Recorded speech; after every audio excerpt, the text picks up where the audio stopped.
At 7:34 on a Monday morning, the ground beneath western Colombia moved for 2 full minutes. Not 2 seconds. 2 minutes. Long enough for a person to wake up, register the noise, run down a flight of stairs, out a front door, and into the street, and still feel the pavement rolling beneath their feet like the deck of a ship at sea. By the time it finally stopped, buildings in 5 different cities had folded in on themselves. The pediatric wing of a major hospital had collapsed with patients still inside, 7 airports had gone dark, and more than 3,000 people could not be accounted for. But here is the detail that seismologists fixed on before anyone else, the one I want you to hold in the back of your mind as we go. This earthquake broke almost 70 miles underground. That depth should have made it weaker. It should have drained the violence out of it long before it ever reached the surface. Instead, it did the opposite. If you want to understand why this quake was so lethal when the physics said it shouldn't be, stay with me and subscribe, because the answer only clicks into place once you've seen everything that happened above it first. Start with the town that, by every rule of geology, should have suffered the most. San José del Palmar sits in the department of Chocó, folded into the mountains of western Colombia, and it was almost directly on top of the rupture. The USGS placed the epicenter just a few kilometers away. Somewhere around 4,800 people live there. When a magnitude 7.4 earthquake detonates beneath a small mountain town, you brace for the worst headline of the day to come from that exact spot. And for hours, no headline came at all, not because nothing had happened, but because no one could reach it. The roads in and out cracked and gave way. Communication lines went dead. The town simply went silent, and rescuers on the outside had no idea what they would find when they finally broke through. Hold on to that silence. It matters more than you'd think, and we come back to it. Because while San José del Palmar sat cut off and quiet, the energy was racing outward in every direction, and it was choosing targets no one in that first minute would have guessed. The shaking rolled east and south across the mountains toward Colombia's coffee country, a region of green valleys and colonial cities that hundreds of thousands of tourists visit every year for its charm. And it was there, dozens of kilometers from the epicenter, that the ground began taking lives. In the city of Pereira, in the heart of that coffee region, the main square is called Plaza Bolivar. On a normal weekday morning, it fills with people. On this morning, cameras caught the instant a building along that square came apart, throwing a wall of dust and debris across the open plaza where crowds had already gathered. CNN geolocated the footage. The BBC verified it frame by frame. This is documented, not rumor. A second video, also geolocated, shows people sprinting for cover as another structure drops behind them. Across Pereira's metropolitan area, dozens of buildings collapsed. And in a detail that sounds almost too cruel to be true, 16 people were trapped inside the city's aerial cable cars, hanging suspended over a city, shaking itself apart beneath them, waiting 6 hours until crews finally brought them down safely at around 1:30 in the afternoon. Pereira would go on to report one of the highest death tolls of any city that day. But it was far from the only place watching its skyline fall. Here's a question worth sitting with before we move on, and I genuinely want your answer in the comments. If you woke to your entire room moving and had maybe 30 seconds of clear judgment before your body just reacted for you, would you run for the exit? Or would you get under something solid and stay put? Because the people in these next cities had exactly that long to decide. And that morning, both choices cost lives. Move south now, about 160 kilometers to Cali. This is Colombia's 3rd largest city, home to well over 2 million people, famous across Latin America for salsa. It sits farther from the epicenter than Pereira does.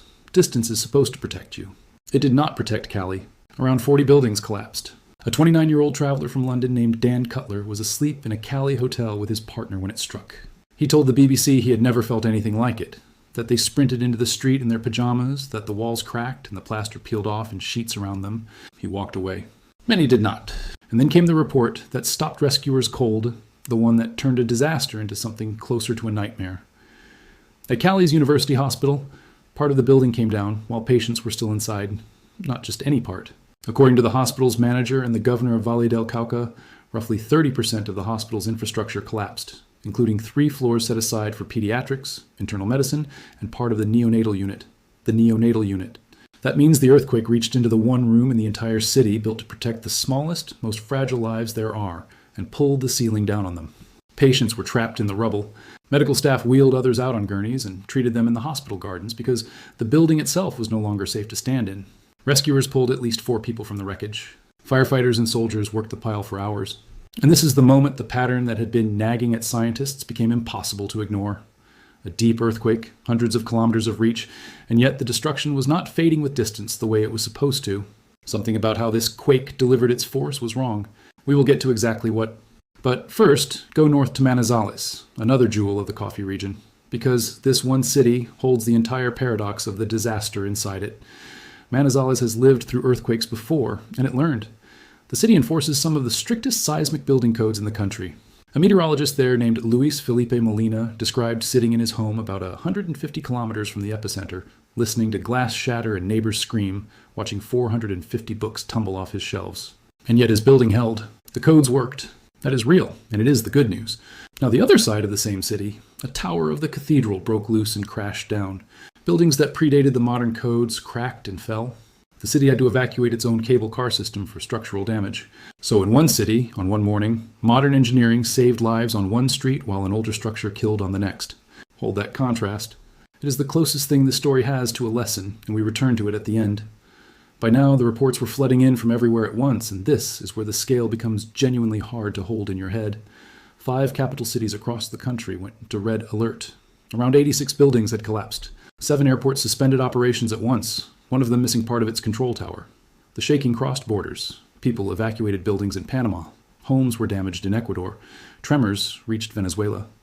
The USGS estimated that well over 1 million people felt shaking near magnitude 7 intensity. This was no longer a regional tragedy. It was, according to some assessments, the strongest earthquake to strike Colombia this century, and the numbers coming out of it were still climbing by the hour. And they climbed with terrible speed. That is the detail that tells you how chaotic those first hours truly were. The earliest wire report said 20 dead. Within hours, it was 47. Then more than 111, the moment the government declared a national disaster. Then 132. By the following day, the confirmed toll had climbed to at least 164 people killed, with more than 800 injured. And behind that number sat one even more frightening, a missing persons count that ran into the thousands, with the mayor of Cali alone reporting nearly 190 people unaccounted for in his city.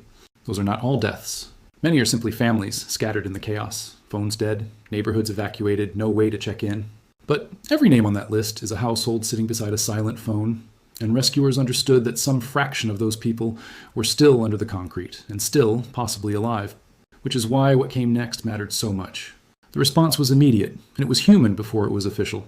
In Cali, before any coordinated command even existed, ordinary people formed lines by hand and passed broken slabs of concrete down the chain with buckets and bare hands, digging toward voices in the rubble. Colombian volunteers sifted the debris with nothing but their fingers and the light of their phones. At least 37 people were pulled out alive in that city.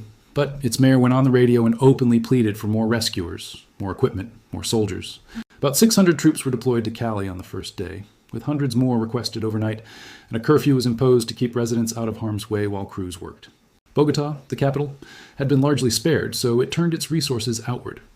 Colombia's vice president traveled to Manizales to personally lead a unified command post coordinating the entire national response. And here is a piece of context that makes the political weight of this almost unbearable. Colombia's president, Abelardo de la Espriella, had been sworn into office only 3 days earlier. 3 days. A man who had barely unpacked his desk was suddenly standing in front of the country declaring a national disaster, calling an emergency committee to personally lead the rescue and announcing he would travel to Quibdó, the capital of the hardest hit and poorest department in the nation. Whatever you think of any politician, imagine inheriting a country and then, 72 hours later, inheriting the worst earthquake it has seen in a generation. The help did not stop at Colombia's borders. The United States committed $15.5 million for shelter, food, protection, and damage assessments, and its embassy said it was actively assisting American tourists, who make up the largest share of visitors to the country. The United Nations activated its teams on the ground. The World Food Program said it was ready to move. The celebrity chef Jose Andres activated his World Central Kitchen Network, the same one that has fed people in war zones from Ukraine to Gaza, to bring emergency meals in. Even the country's most famous voices spoke up. Shakira said her heart was with every family living through the anguish. The singer Karol G said her foundation was working to find the best way to support affected families. An entire nation, and much of the world beyond it, turned toward the rubble at once. So now we have the full picture above ground. Cities that should have been safe by sheer distance, gutted. A hospital's neonatal ward pulled down on its patients. A cathedral fallen while a code-built apartment block beside it stood. A death toll that multiplied roughly eightfold in a single day. A brand new president tested within 72 hours. And beneath all of it, still unanswered, that one question I asked you to carry. How did an earthquake that broke almost 70 miles underground do this much damage at the surface when depth is supposed to be a shield? Here is the answer, and it is the reason this event will be studied for years. Most of the earthquakes that flatten cities are shallow. They rupture within a few kilometers of the surface, And that closeness is exactly what makes them so deadly, because the violent energy has almost no distance to lose before it slams into the buildings we live in. This Colombian quake was the opposite kind. It was what scientists call an intermediate depth earthquake, tearing loose more than 100 kilometers down, inside the slab of old oceanic crust that is slowly diving beneath South America. Colombia sits on the Pacific Ring of Fire, that vast horseshoe around the ocean where plates grind and dive and most of the planet's earthquakes and volcanoes are born. Down where this one broke, the rock is normally too hot and too soft to snap. This particular zone beneath the Chocó region is a rare exception, a pocket cold and brittle enough to fracture, and when it fractured, it released its energy differently than a shallow quake would. A deep rupture like this one tends to produce fewer aftershocks, but the energy it sends upward can travel across an enormous footprint and still arrive strong enough to level a building. That is why cities 150 kilometers apart all felt it at once, and why distance offered so much less protection than anyone hoped. The depth didn't spare Colombia. It simply spread the damage wider and thinner across a huge stretch of the country, which is a crueler thing than it sounds, because it meant the disaster had not one center but many. A geologist named Gustavo Ortiz drew the contrast sharply for CNN. Just over a month earlier, a pair of earthquakes in neighboring Venezuela had killed thousands of people. It would be easy to lump the two together as one bad season on one continent, but Ortiz explained they have almost nothing in common. The Venezuelan quakes struck shallow, less than 20 kilometers down. Colombia's broke more than 100 kilometers deep. Same region of the world, entirely different beast underground. That distinction is the whole story of why this earthquake behaved the way it did. And there is a haunting parallel that closes the loop on where it struck. This coffee region has been here before. On the 25th of January 1999, a shallower and technically smaller earthquake, magnitude 6.1, hit this very same coffee axis. It killed 1,185 people. It injured more than 8,000. It destroyed nearly 36,000 homes, and most of the death, around 921 lives, was concentrated in the city of Armenia, one of the cities hit hard again this week. A professor named Carlos Atuesta told CNN he was very young when the 1999 quake struck. But he remembers the tragedy. And now it is happening again in the same Pereira, the same Manizales. And he did not even want to think about what those people were going through. The ground has a memory. It has run this exact script before, in the exact same theater. But that 1999 disaster did something important. It changed the country.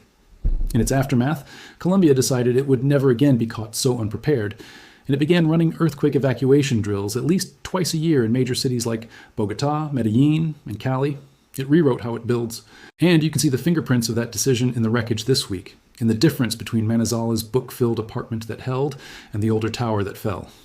Now remember the silence from San José del Palmar, the town sitting right on top of it all, the one no one could reach. When rescuers finally broke through the damaged roads, the local mayor delivered the one piece of news nobody expected from the place that took the hardest blow. Buildings had collapsed, hundreds of homes were damaged, and yet the epicenter town reported no confirmed deaths. The place that should have suffered most suffered least in the way that counts, while cities 50 and 160 kilometers away buried their neighbors and dug at their hospitals with bare hands. That is the cruel geometry of a deep earthquake. It does not aim, it radiates. And where it happened to sit, directly above a small, poor town in Colombia's least developed department, a region where 2/3 of people live in poverty and much of the land is reachable only by air or water, the ground somehow spared the very people least equipped to survive it and spent its fury on the cities that thought they were far enough away. Which brings us back to Manizales and the lesson I promised. On the same morning, in the same disaster, the difference between a building that stood and a building that fell was not luck, and it was not distance. It was whether someone, years earlier, had chosen to build it to survive a day exactly like this one. The neonatal ward in Cali came down. The book-filled apartment in Manizales held. Colombia already knew this ground was dangerous because it had felt this earthquake before in 1999 and paid for the lesson with more than 1,000 lives. The engineering that saved people in Manizales this week is the same engineering that could save them in every city, still sitting quietly on top of a fault, waiting for its turn. That is the real story here, and it is not really about Colombia at all. It is about every one of us who assumes the ground we live on will simply stay still, because it always has. If this pulled the whole picture together for you, do me a favor and hit like so more people trying to understand what happened can find it. Subscribe to W for Weather so you're here when we break down the next one, and tell me honestly in the comments, after seeing how much the building itself decided who lived and who didn't that morning, do you actually know how your own home would hold up? I read those replies, and I have a feeling this is going to start a real conversation.